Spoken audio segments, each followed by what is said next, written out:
Welcome dear student, स्वागत है आप सभी को बायोलॉजी क्लासेस में। डियर स्टूडेंट, आज के इस वीडियो में हम डिस्कस करेंगे लिमिटिंग फैक्टर के बारे में, जो कि हमारा इकोलॉजी का नेक्स्ट टॉपिक है। और ये एमएससी जूलॉजी और बीएससी जूलॉजी दोनों के ही इकोलॉजी पेपर में इम्पोर्टेंट टॉपिक है। तो आज इस वीडियो में हम डिस्कस करेंगे लिमिटिंग फैक्टर को, यानी कि सीमाकारी कारक क्या होते हैं, सीमाकारी कारक के बारे में। ठीक है, देखिए हम सबसे पहले सीमाकारी कारक की डेफिनेशन जो है उसको सीखते हैं। डेफिनेशन क्या होती है, तो देखिए कोई भी जो ऑर्गेनिज्म होता है, ठीक है, उसकी ग्रोथ के लिए बहुत सारे जो केमिकल फैक्टर होते हैं, या फिर अपन बोल सकते हैं बहुत सारे जो फैक्टर्स होते हैं वो रेस्पॉन्सिबल होते हैं। ठीक है, आई मीन इन्हीं फैक्टर की वजह से कोई भी ऑर्गेनिज्म जो होता है ना, वो अपना प्रॉपर तरीके से ग्रोथ कर पाता है और प्रॉपर तरीके से उसकी जो प्रचुरता होती है, अबंडेंस होती है, ठीक है, वो फैल पाती है। साथ ही प्रॉपर तरीके से वो डिस्ट्रीब्यूट भी हो पाता है। इस प्रकार अगर कोई इनमें से फैक्टर जो है वो अगर कम अमाउंट में प्रेजेंट हो तो वो इनमें इफ़ेक्ट उत्पन्न कर देगा, यानी कि उसकी ग्रोथ को प्रभावित करेगा, उसकी प्रचुरता को प्रभावित करेगा, या फिर उसके डिस्ट्रीब्यूशन को प्रभावित करेगा। इसे ही हम कहते हैं लिमिटिंग। क्या बोलते हैं इसको? लिमिटिंग, यानी कि उसे सीमाकारी करना, यानी कि उसे एक तरीके से अवरुद्ध कर देना, रोक देना, उसकी सीमा तक पहुंचने से पहले उसे स्टॉप कर देना। ठीक है, अब यहाँ पर कौन कौन से ये फैक्टर हो सकते हैं, तो हम उन सभी फैक्टरों के बारे में यहाँ पर डिस्कस करेंगे।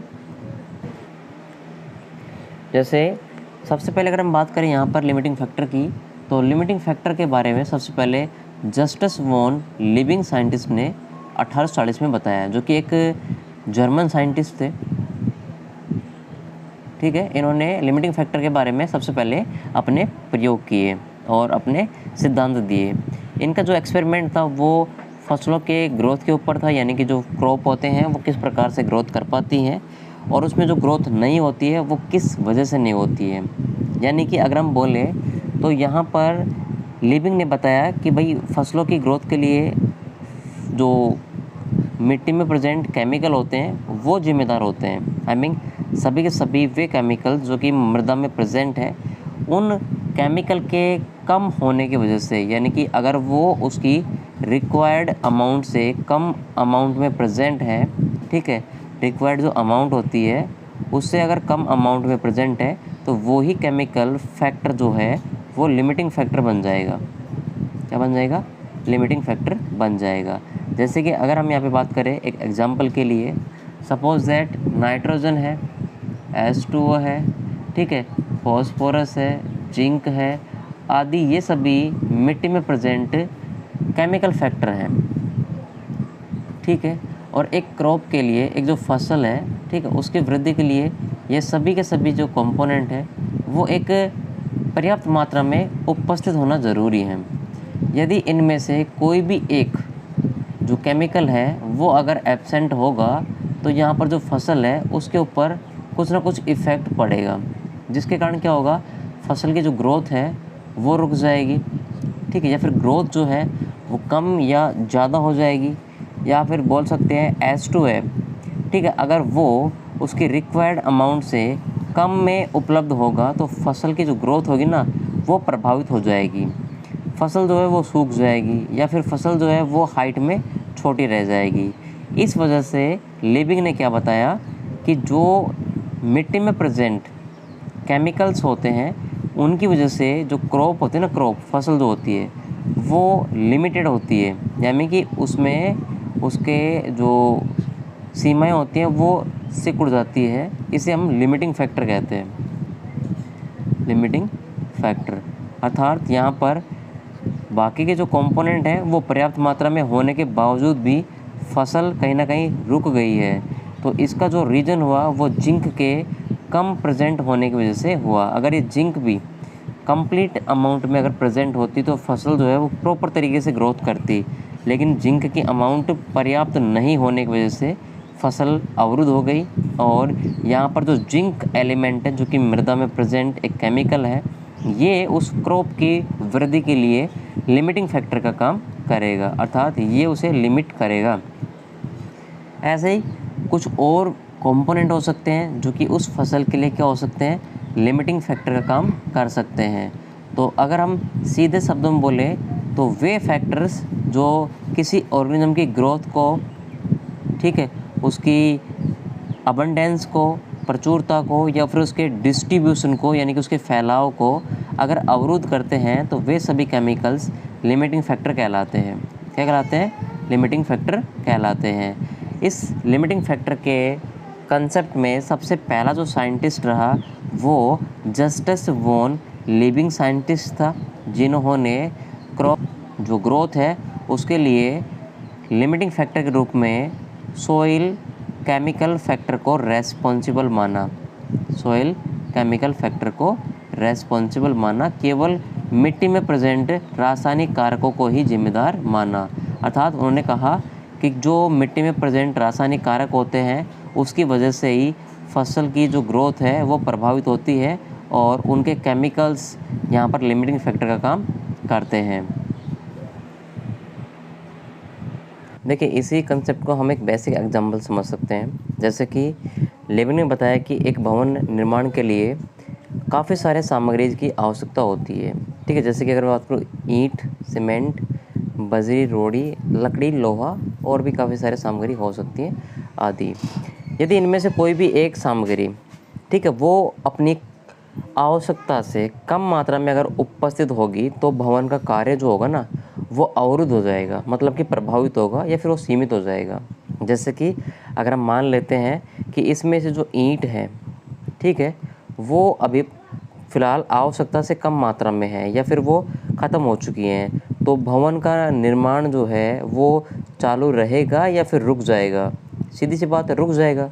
या फिर ईंटें कम होंगी तो जो एक दिन में काम हो सकता था उतना काम नहीं हो पाएगा, ठीक है। या फिर हम दूसरे आवश्यक पदार्थ को ले लेते हैं। मान लीजिए हमारे पास में जो सीमेंट है, ठीक है, वो अब काफ़ी ज़्यादा मात्रा में उपलब्ध नहीं है, इसलिए क्या होगा, भवन का जो निर्माण है वो रुक जाएगा।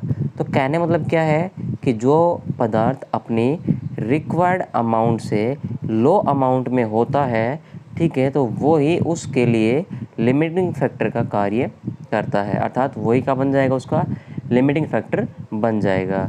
ये बात लिविंग ने अपने जो सोइल केमिकल फैक्टर के बारे में, जब क्रॉप की फसलों के बारे में बताया था, तो उनके साथ ही बताया है कि लिमिटिंग फैक्टर फसलों की वृद्धि के लिए केवल सोइल केमिकल फैक्टर होते हैं, जबकि ऐसा नहीं होता है। यानी कि लिमिटिंग फैक्टर केवल एक ही जो फैक्टर होते हैं उसके कारण नहीं होते हैं। आई मीन जो ग्रोथ होती है, अबंडेंस होती है, या फिर कोई भी जो इफ़ेक्ट पड़ता है ऑर्गेनिज्म के ऊपर, वो केवल सोइल केमिकल फैक्टर से ही नहीं पड़ता है, बल्कि इसके अलावा और भी काफ़ी ज़्यादा फैक्टर्स होते हैं। तो इन सब चीज़ों के बारे में जो लिविंग था उन्होंने आगे नहीं बताया। सो लिमिटिंग फैक्टर के लिए केवल सोइल केमिकल फैक्टर ही जिम्मेदार नहीं होता है। फिर क्या किया, फिर आगे जा कर के लिविंग के नियम में संशोधन किया गया, और संशोधन यहाँ पर 3 अलग अलग वैज्ञानिकों ने किया। पहला जो साइंटिस्ट था वो F ब्लैकमैन साइंटिस्ट था, ठीक है, जिन्होंने लिविंग के नियम में संशोधन किया। दूसरा जो साइंटिस्ट था यहाँ पर वो टेलर था, यानी कि TAYLOR, ठीक है। तीसरा जो साइंटिस्ट था वो यहाँ पर सेल्फोर्ड था, सेल्फोर्ड। इन सब ने अपने अपने हिसाब से लिमिटिंग फैक्टर के बारे में कंसेप्ट दिया है, ठीक है। जो F ब्लैकमैन साइंटिस्ट था उन्होंने लिविंग के नियम में संशोधन किया और बताया कि फसल या फिर ऑर्गेनिज्म की ग्रोथ के लिए केवल सोइल केमिकल फैक्टर ही जिम्मेदार नहीं होते हैं, बल्कि इसके साथ साथ वहाँ पर प्रेजेंट एनवायरनमेंट में उपस्थित केमिकल या फैक्टर भी जिम्मेदार होते हैं। तो क्या हुआ कि सोइल केमिकल फैक्टर के साथ साथ इन्होंने एनवायरनमेंट फैक्टर को भी ऐड किया। देखिए, ब्लैकमैन ने अपने इस सिद्धांत के लिए एग्जाम्पल भी दिए जो कि इस प्रकार से हैं। ब्लैकमैन का कहना था, ब्लैकमैन, ठीक है, इसका कहना था कि केमिकल फैक्टर प्लस में एनवायरनमेंट फैक्टर, ठीक है, दोनों ही क्या होते हैं, लिमिटिंग फैक्टर के लिए रेस्पॉन्सिबल होते हैं। आई मीन इन दोनों में से कोई भी लिमिटिंग फैक्टर बन सकता है। जैसे कि इन्होंने एग्जांपल दिया, जो प्लांट होता है, प्लांट उनमें फोटोसिंथेसिस की प्रोसेस होती है, प्रकाश संश्लेषण पाया जाता है, फोटोसिंथेसिस, ठीक है, जिसके लिए 5 मुख्य कारक जो होते हैं वो रेस्पॉन्सिबल होते हैं। पहला CO2 की अमाउंट, दूसरा H2O की अमाउंट, तीसरा जो क्लोरोफिल होता है, ठीक है, उसका टेम्परेचर, नेक्स्ट चौथा क्लोरोफिल, ठीक है, इसकी खुद की अमाउंट, और पांचवा जो लाइट है, प्रकाश है, उसकी भी आवश्यकता होती है। तो इस प्रकार से क्या हुआ कि जो ब्लैकमैन था उन्होंने एग्जाम्पल दिया कि देखो प्लांट में फोटोसिंथेसिस की प्रोसेस इन पांचों के प्रेजेंट होने की वजह से होती है। अगर ये पांचों अपने एक बराबर के कॉम्बिनेशन में, मतलब जिसकी जितनी रिक्वायर्ड होती है उसके हिसाब से प्रेजेंट होंगे, तो फोटोसिंथेसिस की प्रोसेस होगी वो नॉर्मली चलेगी। लेकिन अगर इनमें से कोई भी एक फैक्टर या एक कोई भी केमिकल या फिर एक कोई भी अपनी रिक्वायर्ड अमाउंट से अगर लो अमाउंट में होता है, तो फिर वो ही यहाँ पर फोटोसिंथेसिस प्रोसेस के लिए लिमिटिंग फैक्टर का काम करेगा, अर्थात उसकी वजह से यहाँ पर फोटोसिंथेसिस की जो प्रोसेस है वो अवरुद्ध हो जाएगी।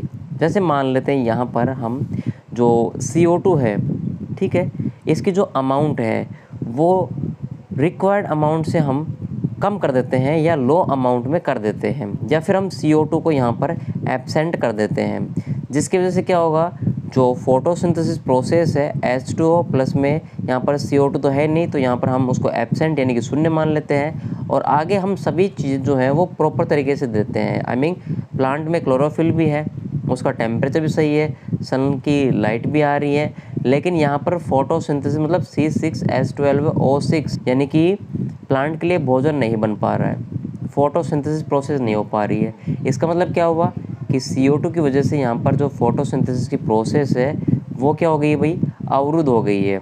तो यहाँ पर कौन केमिकल फैक्टर जो होगा वो जिम्मेदार होगा, यहाँ पर CO2 जो होगी, जो कि एक तरीके से एनवायरनमेंट फैक्टर है, ठीक है, ये यहाँ पर लिमिटिंग फैक्टर का काम करेगी।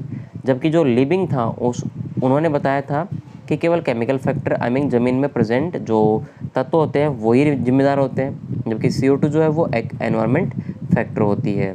तो इससे समझ में आता है कि जो केमिकल फैक्टर हैं वही नहीं बल्कि एनवायरनमेंट फैक्टर भी लिमिटिंग फैक्टर काम करते हैं। फिर बात करते हैं सेकंड साइंटिस्ट टेलर के बारे में। टेलर ने क्या कहा, टेलर ने बोला कि देखो भाई फैक्टर जो होते हैं जो लिमिट कर सकते हैं वो कोई नहीं होते यहाँ पर। क्यों? क्योंकि जो फैक्टर होगा अगर वो अपनी रिक्वायर्ड अमाउंट से कम होगा तो उसकी जगह दूसरा जो है वो पूर्ति कर देगा। यानी कि टेलर ने जो अपना सिद्धांत दिया वो फैक्टर इंटरेक्शन का सिद्धांत था, फैक्टर इंटरेक्शन।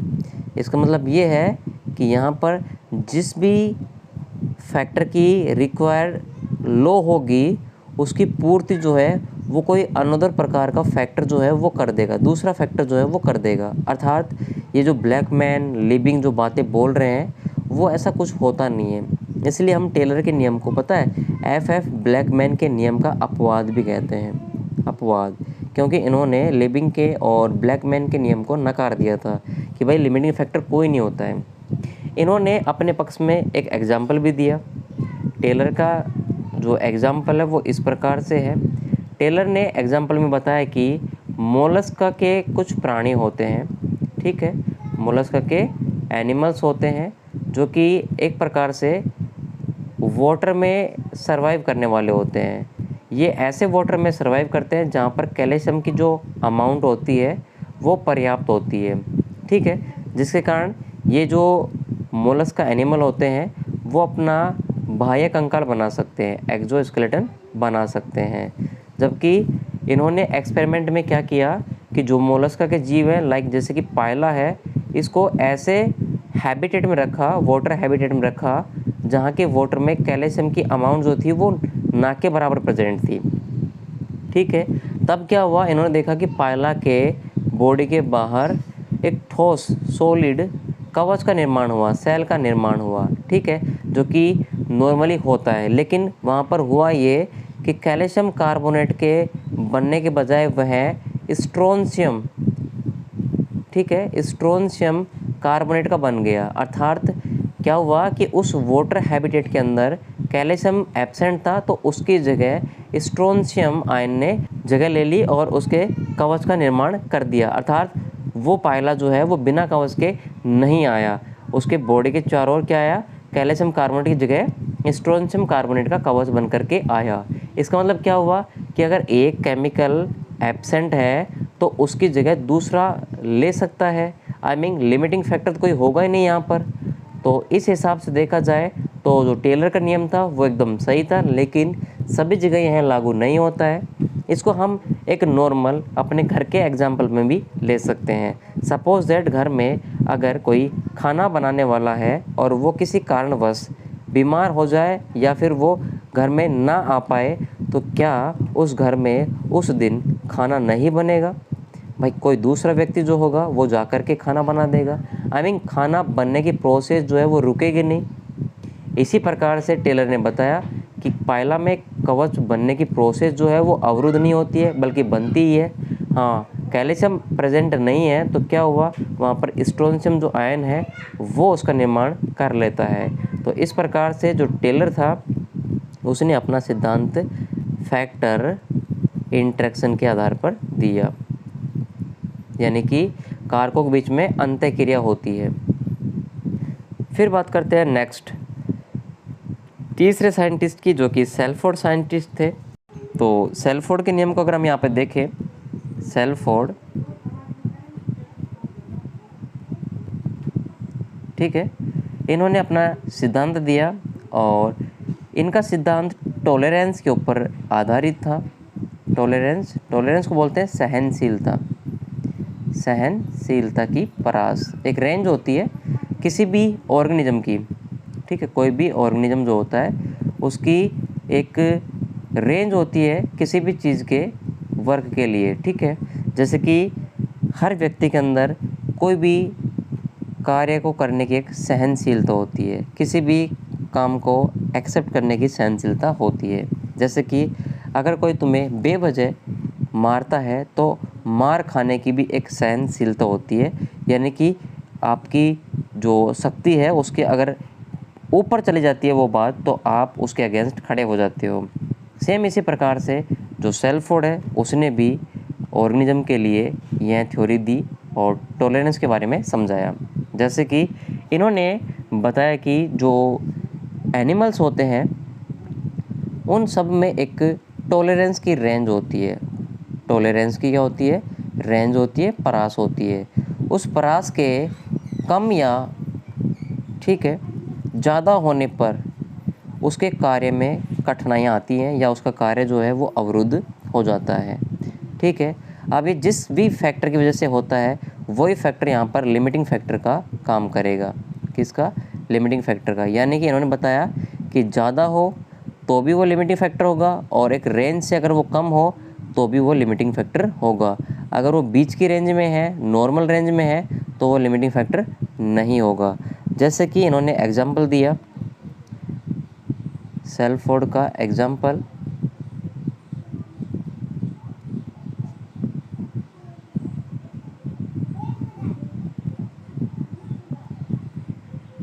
जो फ्रॉग होता है उसके जो एग होते हैं वो एक निश्चित टेम्परेचर पर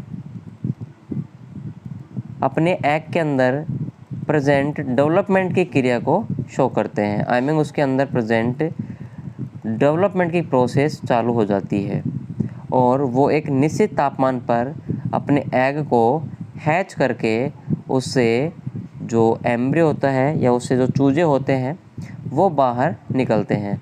लेकिन अगर ये टेम्परेचर एक रिक्वायर्ड अमाउंट से कम होता है तो इसमें डेवलपमेंट की प्रोसेस स्टार्ट नहीं होती है। अगर ये टेम्परेचर एक लिमिट से बाहर होता है तो भी इसमें डेवलपमेंट की प्रोसेस नहीं होती है। जैसे कि इसके डेवलपमेंट के लिए जो टेम्परेचर होता है वो 5 डिग्री से और 25 डिग्री के बीच का होता है। अगर इस रेंज में तापमान मिलेगा तो इस एग के अंदर जो डेवलपमेंट की प्रोसेस है वो स्टार्ट रहेगी। अगर 5 डिग्री से कम टेम्परेचर होता है तो इसमें कोई डेवलपमेंट की प्रोसेस चालू नहीं होगी। और यदि ये टेम्परेचर 25 डिग्री से ऊपर चला जाता है तो इसमें जो डेवलपमेंट की प्रोसेस है वो भी क्या हो जाएगी, रुक जाएगी। तो इस प्रकार हम कह सकते हैं कि एक निश्चित टेम्परेचर या एक निश्चित जो रेंज होती है, अगर उसके अंदर कोई कार्य होता है तो वो लिमिटिंग फैक्टर नहीं होता है। यदि इससे ऊपर या नीचे होता है तो वही फैक्टर उसके लिए लिमिटिंग फैक्टर काम करता है। तो इस प्रकार से यहाँ पर हमने 3 प्रकार के कॉन्सेप्ट को समझे हैं कि किस प्रकार के जो फैक्टर्स होते हैं वो लिमिटिंग फैक्टर के दायरे में आते हैं। इसके बाद में ये तीनों जो नियम थे वो पूर्ण रूप से सही नहीं थे, इसलिए आगे जाकर के एक लिमिटिंग फैक्टर के रूप में मॉडर्न थ्योरी दी गई, यानी कि modern concept of limiting factor, जो कि यहाँ पर तीनों साइंटिस्ट के नियमों को मिला करके दिया गया था। देखिए मॉडर्न कंसेप्ट जो है वो यहाँ पर E.P. ओडम साइंटिस्ट द्वारा दिया गया। मॉडर्न कंसेप्ट के अकॉर्डिंग बताया गया कि देखो केमिकल फैक्टर भी लिमिटिंग फैक्टर होते हैं, इसके अलावा एनवायरनमेंट फैक्टर भी लिमिटिंग फैक्टर होते हैं, और इसके अलावा टॉलरेंस भी लिमिटिंग फैक्टर में ही आता है, और चौथा जो कि यहाँ पर फैक्टर इंटरेक्शन होता है वो भी लिमिटिंग फैक्टर को कंप्लीट करता है। तो इन सभी कंसेप्ट को ध्यान में रखते हुए एक निष्कर्ष निकाला गया कि देखो फैक्टर तो हम किनको कहेंगे, ठीक है, और विदाउट फैक्टर हम किसको कहेंगे, यानी कि जो यहाँ पर केमिकल्स होंगे सारे के सारे वो लिमिटिंग फैक्टर के रूप में काम करेंगे, जबकि जो एनवायरनमेंट होगा, ठीक है, वो यहाँ पर लिमिटिंग फैक्टर काम नहीं करेगा, जबकि एक एनवायरनमेंट घटना के कारण होने वाला यहाँ पर क्या होगा भाई, कार्य होगा, जिसे हम ग्रोथ में कमी मान सकते हैं। इसी के साथ साथ एनवायरनमेंट में आने वाले सभी कंपोनेंट्स को यहाँ पर उसकी टॉलरेंस के रेंज में रखा गया है, आई मीन उसकी परास में रखा गया है। फैक्टर यानी कि 2 चीज़ यहाँ पर निकल के आई मॉडर्न कंसेप्ट से। नंबर 1, लिमिटिंग फैक्टर केवल केमिकल फैक्टर को बोला गया, जबकि टॉलरेंस के लिए यहाँ पर एनवायरनमेंट जितने भी फैक्टर्स हैं उनको उनकी रेंज में रखा गया, आई मीन टॉलरेंस की रेंज में एनवायरनमेंट फैक्टर को शामिल किया गया। बोला कि इन दोनों के वजह से ही लिमिटिंग फैक्टर उत्पन्न होता है। देखिए इसके बाद बात करते हैं लिमिटिंग फैक्टर की जो विशेषता है उनके बारे में। पहली विशेषता है कि लिविंग ने इस नियम में रासायनिक कारक जो हैं या रासायनिक जो केमिकल जो न्यूट्रिएंट्स हैं उनको यहाँ पर लिमिटिंग फैक्टर के रूप में ऐड किया था, जबकि ब्लैकमैन साइंटिस्ट हैं उन्होंने इस नियम में जो एनवायरनमेंट फैक्टर है उनको भी शामिल कर लिया था।